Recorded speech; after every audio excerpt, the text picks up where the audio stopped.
If you ever want to start learning Chinese or any other foreign language, then one of the best things you can do is have a good method, because having a good method will be able to help speed things up and just going to be a lot more fun in general. And you may think it's going to be a lot easier to find good language learning methods thanks to the internet, but ironically, well, because of the internet, there's going to just be so many different ways to learn a language, so many different, let's say, variations within even similar sounding methods. And then you're just going to be wondering, I don't know what is good. I don't know what's bad. I don't know what's ineffective. I know what's effective. I don't know what's fun. I don't know what's boring. I don't know what's free. I don't know what's paid. And you're just going to be just having a hard time trying to pick which method you want to do. So without further ado, I just want to just get right into it. But beforehand, who am I and why should you listen to me? Well, I am Viral. I've been learning Mandarin for 2 years using, well, immersion methods where instead of textbooks or try to memorize vocabulary, instead you try to listen to a lot of the language, try to gain a natural intuition for it. And of course, I've been doing this for around 2 years. However, I've actually been learning Mandarin for actually 12 years through classrooms, which a lot of the majority of the progress I made was actually from immersion, just being that method that actually got me from just the traditional classroom setting sort of thing, high school Spanish thing, where you just memorize a bunch of stuff, that pulled me out of there. And now I'm able to speak Mandarin to a decent level. So how do we find a good method in order to help boost your Chinese speaking? Because the first thing we can do before even getting into trying to find methods is actually having good principles. Now, what's the difference between a method and a principle? Well, principles are sort of like truths in things. Let's say, for example, right now, one principle I can give you in terms of language learning can be comprehensible input is how we acquire languages, where comprehensible input is pretty much just things we can understand through I+1 sentences, I being what we know, +1 being something that's extra and something that we do not know. Pretty much having a comprehension of 95%. And of course, this is a principle that's shared to many, many other methods. However, if we already have this principle of, let's say, comprehensible input is going to be the way to learn a language, then we can also just, shave off a lot of, like, say, the other methods that would advocate for more traditional study. Let's say, for example, speak from day one, or let's say, try to speak from day one, let's say, in full sentences, or try to, let's say, do this sort of like super memorization, like try to memorize all these sentences and then try to like speak. Pretty much all of, let's say, the other things, let's say, would be literally pushed aside, and now we get to, let's say, now our choices. So in order to find a good method in language learning, like the one I just told you, how do you find it? Because, well, good principles usually come from good learners. So that's pretty much just the first thing I can tell you is that, well, in order to be able to first get to the step and be able to, let's say, shave off, let's say, a big part of language learning methods that you do not find that align with your principles is finding people that would talk about methods and then trying to then prove, let's say, 用中文来说，就是你可以证明一个人，你要证明一个人他们说的外语是说得很好，那这样你可以证明他们的学习方法是好的。那如果他们的中文还是其他的外语是不好的，那你可以说啊，这个人的方法是很烂的，你不要理他，你不要从他学习怎么学中文的。And just, of course, just demonstrating that right now, you could even take this clip of the video and then try to show it to a Chinese friend. The reason why I still want to share this tactic with you is because this is the exact same tactic I use in order to then get into immersion learning. Because the first time I came across an immersion method was this guy called Mandarin Blueprint. Using this Mandarin Blueprint guy, I was thinking, okay, he's definitely not a native speaker in Chinese, but I can, hear him speaking Chinese on many occasions. So let me go find a way in order to, try to, let's say, try to be able to, let's say, prove that his Mandarin is good. And the best way to do that is that if you can find a native speaker friend, either online or in real life, try to show the video of them speaking this, let's say, language, and then see how good they are. If it's at a level that you think you really like, and they're actually really, really good at Chinese, then, well, of course, try to follow, let's say, the principles and the methods that they use, where then you get to slowly start to see a relationship. Let's say a lot of the good people actually use, let's say, comprehensible input to learn a language, to use immersion tactics. They also do probably a good amount of speaking, even though they feel that input's the most important thing. So soon you're going to start to slowly acquire more principles. It's probably not going to be a lot of principles, especially when principles are a lot more set in stone rules rather than ways to do things. So maybe end up with maybe just 1 to 3 core principles that you'll soon start to implement in your language learning. Now that you've gotten these core principles, and you actually have, let's say, just like pretty much you just shaved off a bunch of like the other things and pretty much narrowed down your choices. Now pretty much you're, let's say, end up with immersion learning like me. And this is the method that I recommend and also the method I used to do it. Where there's going to be different types of immersion learning methods. You might come across things like AJAT, where let's say you're going to be listening to Chinese 24/7. You may come across things like Dreaming Spanish, where you pretty much are just going to be listening and pretty much for a very long time. You're not going to be reading things like subtitles. You're not going to be studying anything and not even trying to speak. You may even come across things like Refold, which is the one that I like to use, where it mixes both study and immersion, but study is more of a method in order to, well, understand more and then getting more comprehensible input that way. All these things, even though, yes, all these methods seem to be clashing with each other, and I'm going to be honest, if we literally put all the creators of these methods into one room, they're probably going to start to argue with each other. But in reality, a lot of their principles are still the same, which is, of course, stems from the root.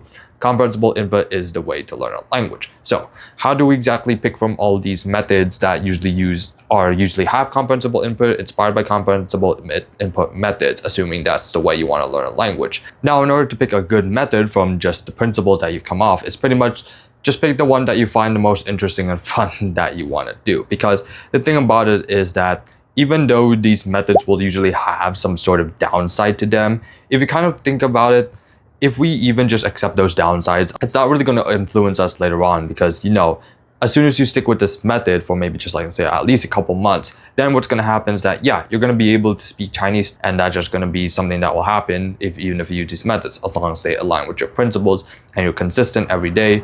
Because, well, just not only the method that you use would be important, but also just other factors like consistency, having good goals, pretty much showing up all day. All these things are going to also be big factors. And just simply having a method, let's say for example Dreaming Spanish, where one of the downsides of it is that it's going to be a little bit slower, because you're not going to be studying, you're pretty much going to be barely studying anything. You're not going to be doing lots of reading. However, the thing about it is that once you are able to get to, let's say, to a higher level with this method, then you're going to be realizing some things later on. It's like, oh, maybe I should probably do a bit more reading later on. And it's not going to be like the end of the world, because at least you got into a pretty high level in your listening ability, and you at least acquired some words and things and phrases while going off of this method. And now this goes on to the next point, being that once you've picked your method and also gone through it for, let's say, a couple, months afterwards, seen some good results with it, then after that, then we could start, let's say, taking other methods and also trying to incorporate them within the current method that we use. Pretty much just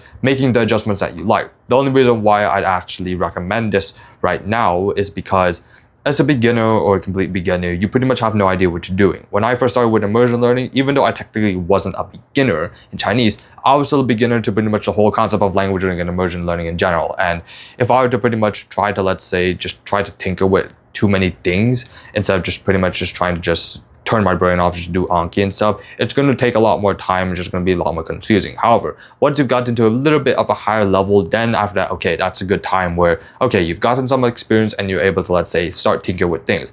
Let's say, for example, your method that you used beforehand, then let's say, use Anki, for example, and you decide, okay, maybe I do want to try out Anki and just use it. Then you could try to find a way in order to fit that in your thing. Or maybe, let's say, if we're going to, let's say, we want to try another way of studying instead of Anki. Let's say instead of using Anki, we could use something that's called, let's say, bilingual translation method, where then after that we could pretty much get pieces of media, use translations in order to help us then aid our understanding, and that's another way in order to get more comprehensible input.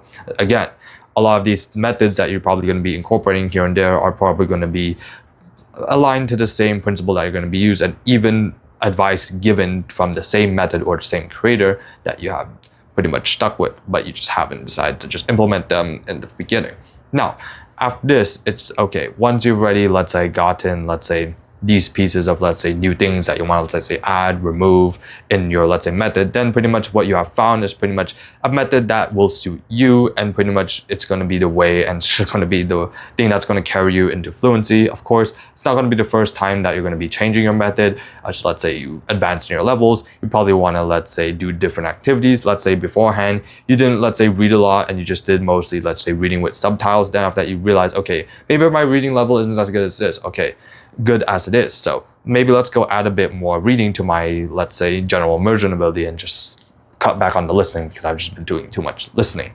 Now, another thing I also just want to mention, one last thing, is simply just what are some things that a good method should have? Because, well, even though you're going to be adding and removing some things, there are still at least, I'd say, 3 key things you must keep in order to properly, well, have a good method, or just have at least a good method. Because if you don't have these 3 things, well, intact, then it's not going to be good. Where the first thing is, of course, you're getting input, where you're going to at least need to be getting something in you. You're going to at least need to be consuming something. Second thing is going to be a form of speaking practice, where you're going to have to at least one day or another be able to speak. This isn't going to be as much as a concern when you're a beginner, but eventually when you get to a certain point, you will have to soon start to have some sort of consistent speaking practice, whether it be, let's say, speaking to yourself, speaking with partners, probably even coursing, shadowing, trying to improve your pronunciation. And last thing is some sort of deliberate study, or at least I'd highly recommend some sort of supplement to, let's say, immersion in speaking. Let's say do Anki, or maybe do, let's say, translation methods where you, let's say, use it in order to understand better. Where if you have some sort of, let's say, method in order to, let's say, do a little bit of deliberate study, it's going to be a lot faster. And if you try to cut this part out, it's just going to slow your progress a lot, and you can make a lot more progress by just adding a little bit of study in order to your immersion. Definitely as well, if we were to take out, let's say, the immersion part, you wouldn't be getting any new vocabulary at all. If we were to take out the speaking part, then you're just going to end up as just an input king, but not being able to speak anything like a heritage speaker. Now, that's pretty much all I have to say about just having a good method. And having a good method may seem just like something that it's very easy to overthink as well. But if you pretty much stick to good, pretty much principles, then pretty much it's very going to be a lot easier to then soon narrow down your methods. And then once you actually pick the method, then of course, you really have to, let's say, get this method and then really like stick to it the best you can for, let's say, the first parts of your language learning. And then slowly, once you get more experience, then after that, you can slowly start to be like, okay, maybe I can change up a few things here and there, and then at least keep at least the 3 things I've just mentioned to you, so that your method doesn't become just obsolete or just too one-sided here and there. So that's all I have to say. We have a world to explore. If you're interested, I have a Mandarin reading course in the description, so please check that out. And of course, I have an Instagram, and you have any questions in terms of trying to, let's say, contact me and ask questions about, oh, how do you do this in language learning, then feel free to DM me, because I'm not as active here on YouTube in terms of like looking at comments. So thank you for watching.